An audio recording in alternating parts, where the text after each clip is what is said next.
우리의 모습을 아시고 우리의 약함을 아시는 우리 주님만이 우리의 모든 것임을 믿음으로 고백합니다. 우리 나라에는 참 아름다운 것들이 있습니다. 참 아름다운 많은 것들 가운데 외국인들이 오면은 우리나라에서 꼭 찾는 그 아름다움 중에 하나가 한강에서 누릴 수 있는 그 아름다운 야경이라고 합니다. 한강 곁에서 앉아서 또 일렁이는 그 강물 위에 떠다니는 그 빛을 마치 별처럼 그것을 바라보고 그곳에서 시원한 강바람을 맞으며 맛있는 음식도 먹고 아름다운 야경을 즐기는 것이죠. 그런데 여러분, 그 아름다운 불빛에 담겨있는 한 가지 비밀이 있습니다. 무엇인지 아십니까? 한강의 그 야경, 그 불빛은 사실 한 분 한 분이 사무실에서 지금 야근을 하고 있다는 뜻입니다. 야근을 하고 있기 때문에 그 빛이 꺼지지 않고 있는 것이죠. 우리 한국 사회는 정말로 열심히 살아갑니다. 열심히 하루도 쉬지 않고 부지런하게 성실하게 주어진 일들을 감당할 뿐만 아니라 자신이 해야 할 일들을 더 2배로 열심히 살아가는 사람들이 바로 우리들입니다. 우리 학생들은 어떻습니까? 아침 일찍 일어나서 1교시가 아니라 0교시에 가서 야간 자율학습이 끝나는 10시 반까지 공부를 하고 집에 오는 게 아니라 또 도서관에 가서 공부를 합니다. 그렇게 수능을 보는 학생들이 작년에 50만 명이 있었다고 합니다. 그런데 이 50만 명의 학생들이 수능을 보면 이제 좀 쉬고 편안한 삶을 살까요? 아닙니다. 수능을 50만 명 봤다는 것은 취업 전선에 뛰어든 학생들도 50만 명이 있다는 뜻입니다. 굉장히 치열하게 살아가고 있습니다. 그래서 요즘 우리 젊은 세대들이 삶의 가치 가운데 굉장히 중요하게 여기는 것이 바로 워라밸이라고 합니다. 이 워크와 삶, 라이프의 밸런스. 너무 열심히 살아가다 보니까 조금 삶을 돌아볼 수 있는 여유도 갖고 싶다는 뜻이 그 안에 담겨 있는 것이죠. 그렇게 바쁘게 우리가 하루하루를 살아가고 치열하게 살아가다 보면 한 가지 중요한 문제가 발생합니다. 그것은 바로 우리 믿음에 대한 신뢰가 흔들리기 시작한다는 것이죠. 내가 하나님 앞에 예배를 드린다는 것, 신앙생활을 하기 위해서 시간을 들이고 헌신을 한다는 것, 하나님 앞에 나의 삶을 드리듯이 물질을 드리는 것, 이것들이 조금은 아깝게 느껴질 수밖에 없다는 것입니다. 지금 남들에게 뒤처질까 두려운 삶을 살아가고 있기 때문에 1시간이라도 더 빨리 달려가야 하고 잠을 1시간이라도 줄여야 하고 돈도 조금씩이라도 더 아껴서 나의 통장을 적금을 다 아껴야 되는데 내가 하고 있는 이 신앙생활들이 조금은 가치 없게 느껴지거나 나의 삶에 도움이 안 되는 것처럼 느껴질 수도 있다는 것입니다. 하나님을 사랑하고 이웃을 사랑하기 위해서 헌신하는 삶, 그것이 마치 내가 살아가고 있는 월요일부터 토요일의 일상의 삶에서는 중요하지 않는 것처럼 나의 삶과는 동떨어진 이야기처럼 느껴진다는 것입니다. 그래서 성경에서는 그러한 삶을 살고 있는 우리들에게 멈추라고 명령하시는 겁니다. 멈추면 좋겠다고 권면하시는 것이 아니라 강제적으로 아예 멈추어 서라는 것입니다. 세상의 가치를 쫓고 경주마처럼 달리고 있던 우리의 삶을 완전히 멈추어 서라는 것입니다. 하나님께서 우리에게 그렇게 완전히 강제적으로 멈춤의 율법을 주신 것입니다. 왜냐하면 그것은 강제라기보다는 우리 안에 쉼을 주시고 우리 안에 멈춤을 통해서 진정한 가치를 발견하기를 바라시는 것입니다. 오늘 우리가 읽었던 본문은 그 강제적인 멈춤 중에 하나인 희년에 대한 법이 주어지는 본문입니다. 오늘 본문 레위기 25장 10절 말씀을 함께 읽어보겠습니다. 너희는 50년째 해를 거룩하게 하여 그 땅에 있는 모든 주민을 위하여 자유를 공포하라. 이 해는 너희에게 희년이니 너희는 각각 자기의 소유지로 돌아가며 각각 자기의 가족에게로 돌아갈지며. 아멘. 그런데 중요한 것은 하나님께서는 강제적으로 멈추라 하실 때 이 멈춤 안에 그저 우리 보고 쉬라고 말씀하시는 것이 아닙니다. 그 안에 담겨있는 중요한 의미는 우리가 읽었던 이 10절처럼 멈추고 모든 사회가 멈출 뿐만 아니라 종되었던 자들은 다시 자유인으로, 빚을 졌던 사람들은 그 모든 것들이 탕감되는 것으로 그렇게 구원이 선포되어지고 진정한 자유와 해방이 선포되는 날, 그 기쁨과 은혜의 날이 바로 이 희년이라는 것입니다. 그렇게 완전히 멈추어 서서 그 구원의 은혜를 누리고 즐기며 하나님의 그 거룩한 임재에서 하나님 안에서 마음껏 뛰노는 날, 그날이 바로 희년으로서 우리에게 주어진다는 것입니다. 이 희년은 안식년이 7번 돌아온 그 다음 해입니다. 그래서 이 희년은 안식년을 희년을 예표하게 되고, 또 이 7년마다 돌아오는 안식년은 안식일 안에서 그것이 예표됩니다. 그래서 이 안식일이라는 것은 확장된 의미로 안식일, 안식년, 희년이 같은 의미를 갖게 되는 것입니다. 예수님께서 우리에게 그 구원을 주시기 위해 이 땅에 오셨을 때에 자신의 사역은 이런 사역이 될 것이다 라고 예수님께서 자신의 사역을 천명하시는 본문이 오늘 우리가 함께 읽었던 누가복음 4장 18절과 19절입니다. 그 안에도 안식일, 안식년, 특별히 그 희년의 의미가 가득 담겨 있습니다. 함께 읽어보겠습니다. 누가복음 4장 18절과 19절입니다. 주의 성령이 내게 임하셨으니 이는 가난한 자에게 복음을 전하게 하시려고 내게 기름을 부으시고 나를 보내사 포로된 자에게 자유를, 눈먼 자에게 다시 보게 함을 전파하며 눌린 자를 자유롭게 하고 주의 은혜의 해를 전파하게 하려 하심이라 하였더라. 아멘. 예수님께서 하시게 될 모든 사역에 대한 18절의 설명 이후에 나오는 19절, 주의 은혜의 해, 이 날이 바로 희년을 의미하는 것입니다. 그렇게 이 희년 안에는 멈추는 것, 모든 것이 돌아감의 의미와 함께 우리에게 구원을 주시고 자유를 주시는 예수 그리스도의 그 은혜의 의미가 담겨 있는 것입니다. 그래서 진정한 안식과 쉼을 주시고 은혜를 주셨던 예수 그리스도의 그 승리의 날, 그 부활의 날, 그래서 우리는 작은 부활절인 주일을 안식일로 주님께 올려드리는 것입니다. 그래서 모든 예배, 특별히 우리가 올려드리는 주일 예배에는 이 희년의 의미가 은혜로서 담겨 있는 것입니다. 우리가 드리는 그 모든 예배가 그 안에는 멈춤의 의미와 주님께서 주시는 그 구원의 의미와 그리고 눌린 자와 억눌린 자에게 주시는 그 해방의 의미가 이 예배 안에 희년으로서 담겨 있는 것입니다. 그래서 우리가 예배를 드리기 위해서 하나님께 올려드리는 이 시간, 수요 예배뿐만 아니라 매일 아침마다 드리고 있는 이 새벽 기도회나 아니면 주일의 모든 예배는 믿음의 쉼표를 찍고 하나님 앞에 우리의 믿음을 하나님께 표현하는 가장 좋은 방법인 것입니다. 이 멈춤이라는 것에는 굉장한 믿음이 담겨 있기 때문입니다. 앞서 우리가 나누었듯이 우리가 살아가는 사회가 어떤 사회입니까? 굉장히 빠르게 돌아가고 있고 쉬지 않고 움직이고 있습니다. 자신의 삶을 위해서 1분 1초를 아끼라 말하고 있고 자신의 미래를 위해서라면 지금 멈추지 말고 더 쉬지 말고 달려가라고 말하고 있는 사회가 우리가 살아가고 있는 이 세상입니다. 그 가운데 우리가 멈추어 서서 하나님을 바라본다는 것, 우리가 도태되는 것에 대한 두려움을 이기고 나아가는 것입니다. 남들보다 앞서갈 수 있는 그 시간을 멈추어 서서 하나님께 드리는 것입니다. 그러니 예배, 그 믿음의 쉼표를 찍는 멈춤에는 우리의 믿음이 표현되는 것입니다. 이 희년의 율법을 받았던 이스라엘 백성들은 어떠했을까요? 그들에게는 두려움이 없었을까요? 생각해보면 이것은 실로 엄청난 믿음의 표현입니다.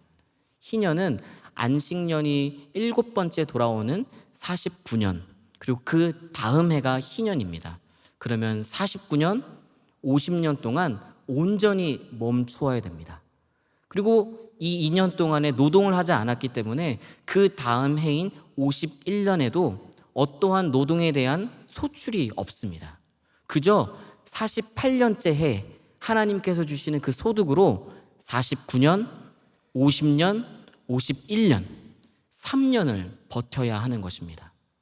아무것도 하지 않고 3년을 멈춘다는 것, 그것은 믿음입니다. 하나님께서 책임져 주신다라는 그 믿음, 내가 모든 것을 멈추고 하나님께 집중하였을 때 하나님께서 나를 보호해 주실 것이라는 그 믿음, 그것이 없이는 멈출 수 없기 때문입니다. 우리가 드리는 예배 안에 그 믿음이 담겨 있는 것입니다. 하나님, 내가 남들처럼 1시간을 더 일을 하지 않아도, 내가 운영하고 있던 사업장을 잠깐 멈출지라도, 내가 나의 미래를 위해서 투자하며 공부하던 시간을 멈추어 주님 앞에 나아갈 때 그 시간을 손해보는 것이 아니라 하나님께서 책임져 주실 것이라는 그 믿음, 그 믿음의 고백이 있을 때 우리가 비로소 믿음의 쉼표를 찍고 진정한 예배를 하나님께 올려드릴 수 있는 것입니다. 그렇게 멈추어 서서 하나님 앞에 예배를 드릴 때 내가 무엇을 위해서 살아가고 있는지 그 방향을 점검하게 되고, 내가 세상의 길을 따라가고 있는지 아니면 예수 그리스도의 십자가의 길을 내가 따라가고 있는지, 세상의 가치 가운데 매몰되지는 않았는지, 말씀의 가치를 내가 순종하며 살아가고 있지는 않은지, 다시 한 번 더 순종의 결단을 주님께 올려드리는 것입니다. 멈추어 서서 예배를 드림으로 다시 한 번 더 내가 세상의 방식으로 세상에 싸우고 세상의 가치를 쫓는 게 아니라 믿음의 방법으로, 믿음의 가치를 따라 믿음으로 살 것을 결단하는 믿음의 결단, 그것이 바로 예배. 우리가 믿음의 쉼표를 찍고 완전히 멈추어서는 이 예배의 시간 안에 담겨있는 우리의 고백인 것입니다.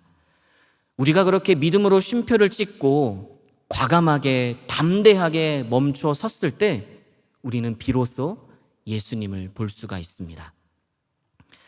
예전에 아주 시청률이 어마어마했던 드라마 중에 스카이 캐슬이라는 드라마가 있었습니다. 기억나시죠? 전적으로 저를 신뢰하셔야 됩니다 라는 유행어를 남겼던, 제가 그 드라마를 다 보진 않았지만 한 가지 인상 깊었던 장면이 하나 있었습니다. 어떤 아버지가 쌍둥이 자녀를 두고 있었는데 집 거실 한가운데에 엄청나게 큰 피라미드를 만들어 놓고 집 곳곳에 아주 작은 피라미드를 놓았습니다. 그리고 자녀들을 볼 때마다 그 피라미드 꼭대기를 가르치며 저기를 봐야 된다. 네가 갈 곳은 저 꼭대기다. 그러기 위해서는 쉬면 안 된다. 오늘도 달려가야 하고 남들보다 앞서가야 하고 좌우를 볼 시간이 없으니 경주마처럼 앞만 보며 미친 듯이 달려가야 된다. 저 꼭대기가 너가 있어야 할 곳이기 때문이다. 그렇게 가르칩니다. 우리의 삶이 그런데 그러지 않습니까? 우리가 살아가고 있는 일상의 삶에서 세상의 가치는, 세상의 소리들은 날마다 우리에게 그렇게 다가옵니다. 달려가라고, 멈추지 말라고, 더 높은 곳으로 올라가라고, 남들을 짓밟아서라도 그 피라미드 꼭대기에 올라서라고, 그게 지혜로운 자고 성공한 자의 삶이라고 우리에게 속삭이고 말하고 유혹합니다. 그런데 그렇게 살아가면 예수님을 볼 수가 없습니다. 왜냐하면 예수님은 그 피라미드 꼭대기에 계시지 않고 우리를 위해 낮고 낮은 이곳으로 내려오셨기 때문입니다. 그래서 우리가 믿음의 쉼표를 찍고 멈추어 섰을 때, 세상의 방식을 따르지 않기 위해서 멈추어 서서 이곳에서 예배드릴 때, 믿음의 방식을 내가 택하고 있는지, 세상의 가치 가운데 매몰되지는 않았는지 스스로를 점검하며 멈추어 섰을 때 비로소 예수님이 보이기 시작하는 겁니다. 빼앗겼던 나의 시선을 다시 주님께 올려드릴 때 그분이 보이기 시작합니다. 우리 옆에 있는 이웃들이 보이기 시작하고 낮아지는 삶의 방식이 우리 안에 보이기 시작하는 것입니다.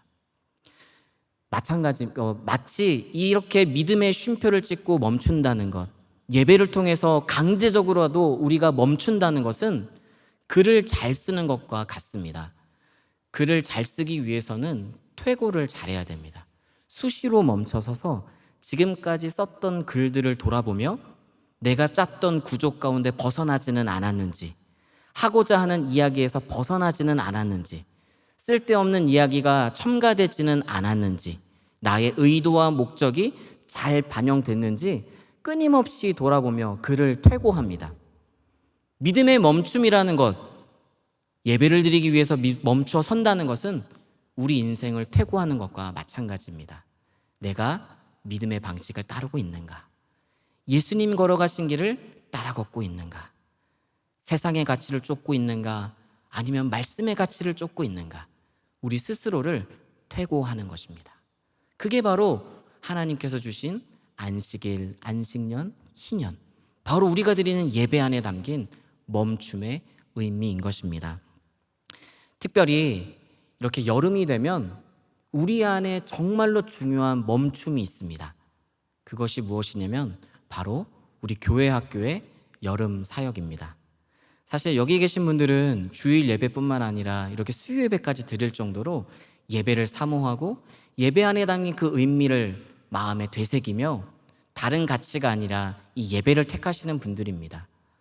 하지만 우리가 이 여름 사역을 왜 다시 한 번 더 마음속에 되새겨야 하냐면 우리 사랑하는 다음 세대들, 우리 자녀들, 우리 청년들과 우리 교회 학교의 학생들은 그런 삶을 살고 있지 않기 때문입니다. 세상에서 동화되어 세상에 노출되어 평일을 매일 보내고 있기 때문입니다. 쉬지 않고 달려가는 삶을 우리 다음 세대들이 늘 살아가고 있습니다. 그래서 우리는 멈춰야 됩니다. 우리 사랑하는 자녀들을 멈추게 해야 됩니다. 잠깐이지만 멈추어 서서 너희들이 가고 있는 길이 정말로 예수님 걸어가신 길인지 스스로를 돌아볼 수 있도록 멈추게 해야 됩니다. 학원에 가는 것도 중요하고 학교에서 공부를 열심히 하는 것도 중요하고 취업을 준비하기 위해서 여러 가지 인턴십에 신청하는 것도 너무나도 중요합니다. 하지만 여름 성경학교나 수련회나 두나미스 같은 선교 활동을 통해서 완전히 멈추어 서서 예수님께 집중하는 시간을 가질 때 자기 스스로를 돌아보게 됩니다. 내가 주님을 바라보고 있는가? 나는 어떤 삶의 방식으로 살아가고 있는가? 나는 무슨 가치를 추구하며 살고 있는가? 과연 내 안에 이 구원의 의미를 붙잡기 위한 믿음의 결단이 있는가?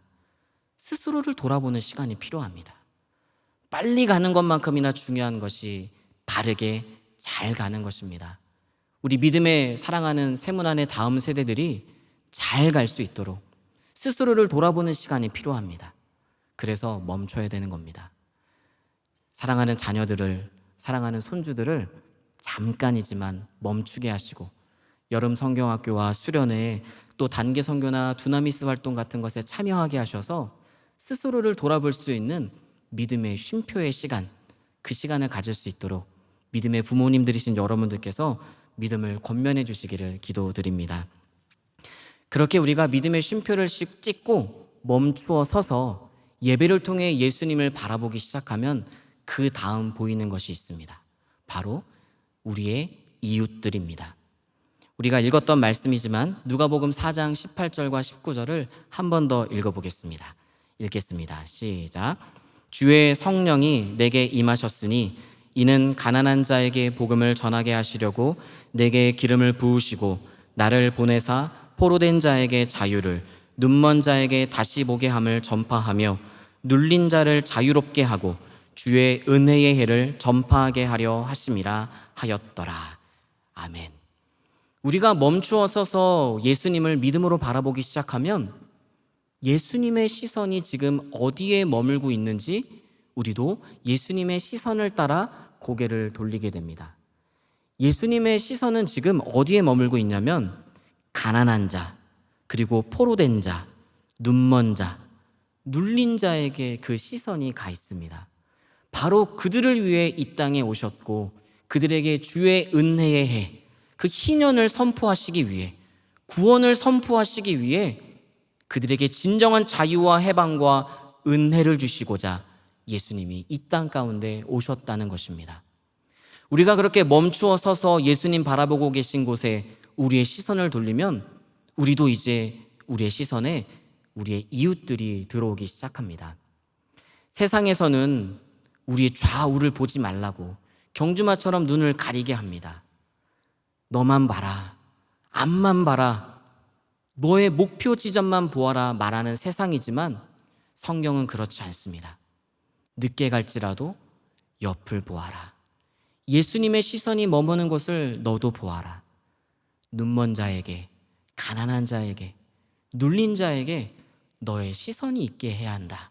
성경은 말하고 있습니다. 우리가 멈추지 않으면 우리의 시선이 거기에 머무를 수가 없습니다. 세상은 앞만 보라고 말하기 때문입니다. 믿음으로 멈추어 섰을 때, 나에게 구원을 주시는 그 은혜를 누리며 예배드릴 때, 십자가에 달린 예수님을 바라볼 때, 그분의 그 인자한 눈이 지금도 우리의 이웃을 향하고 있음을 우리는 깨닫게 됩니다. 그제서야 비로소 우리의 시선 가운데 우리 이웃들이 머무르게 되고, 우리의 삶의 방향도 피라미드 꼭대기가 아니라 우리 이웃과 더불어 함께 사는 삶의 방향으로 인생의 방향이 바뀌게 되는 것입니다. 그것이 바로 예배 안에 담긴 희년의 의미입니다. 우리만이 아니라 더불어 함께, 이웃들과 함께 하나님을 사랑하듯 이웃을 사랑하는 삶, 그것이 바로 믿음 안에 우리가 찍어야 되는 믿음의 쉼표, 예배 안에 담긴 은혜인 것입니다. 하지만 걱정하지 마십시오. 우리가 주님 앞에 믿음을 올려드리기 위해서 멈추어 서는 것을 두려워하지 마십시오. 나는 예배드리지만 우리 자녀들도 멈추게 하는 것을 두려워하지 마십시오. 우리 많은 사람들이 그렇게 말합니다. 내가 대신 예배드릴 테니 고3 수험생인 너는 학원에 가거라. 엄마가 대신 예배드릴게. 아닙니다. 멈추게 해야 됩니다. 우리가 함께 멈추어 서서 기도하고 예배드리는 것을 두려워하지 마십시오. 앞서 말씀드렸듯이 그런 우리에게 주님께서는 보살핌과 채워주심의 약속의 말씀을 이미 주셨습니다. 레위기 25장 21절의 말씀입니다. 희년에 대한 율법을 주시고 나서 약속의 말씀으로 주시는 레위기 25장 21절 말씀을 제가 읽어드리겠습니다. 내가 명령하여 6째 해에 내 복을 너희에게 주어 그 소출이 3년 동안 쓰기에 족하게 하리라. 아멘.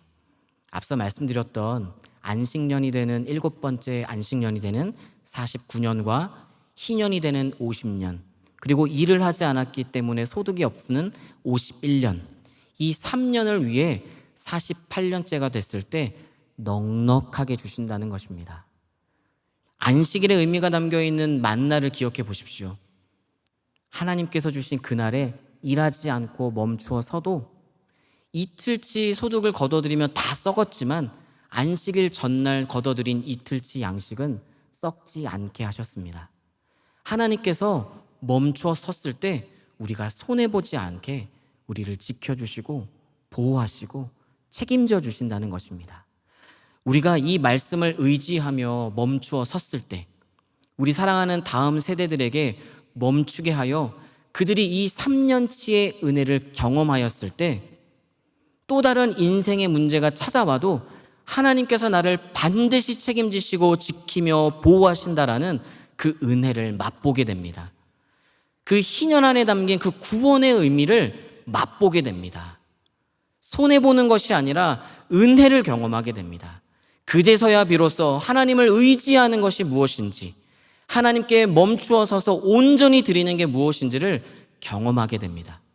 그 경험과 은혜가 쌓이고 쌓였을 때 그것이 깊은 영성이 되어 어떠한 삶의 문제가 찾아와도 하나님을 바라보게 됩니다. 세상을 쫓지 아니하고 세상의 방식을 따르지 않고 주님을 바라보게 됩니다. 멈추어 서서 문제가 다가왔을 때 가장 먼저 멈추어 서서 기도의 자리를, 예배의 자리를 찾는 믿음의 사람들이 될 줄 믿습니다. 사랑하는 성도님들, 인생 참 고달프고 피곤하시죠? 바쁘고 힘든 하루하루가 반복되셔서 참 우리의 어깨 위에 짊어진 짐이 무겁게 느껴지실 것입니다. 그렇기 때문에 멈춰 서야 됩니다.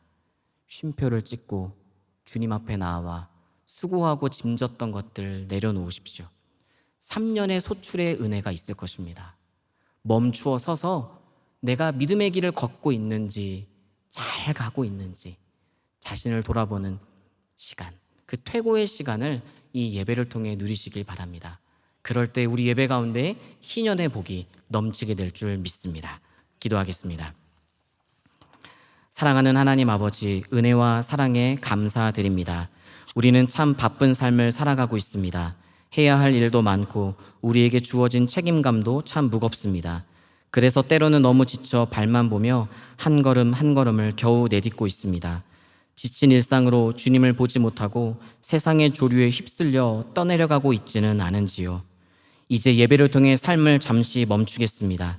믿음의 쉼표를 찍고 주님을 바라보고 삶을 점검하고 그리스도인으로서의 삶을 살기 위해 자신을 돌아보겠습니다. 멈추는 것이 참 두렵고 걱정이 되지만 반드시 채워주시겠다 약속하시는 주님 말씀 붙잡고 멈추겠사오니 주님을 바라보는 모든 영혼들에게 진정한 쉼과 안식, 그리고 주님을 볼 수 있는 믿음의 눈을 허락하여 주옵소서. 예수님의 이름으로 기도합니다. 아멘.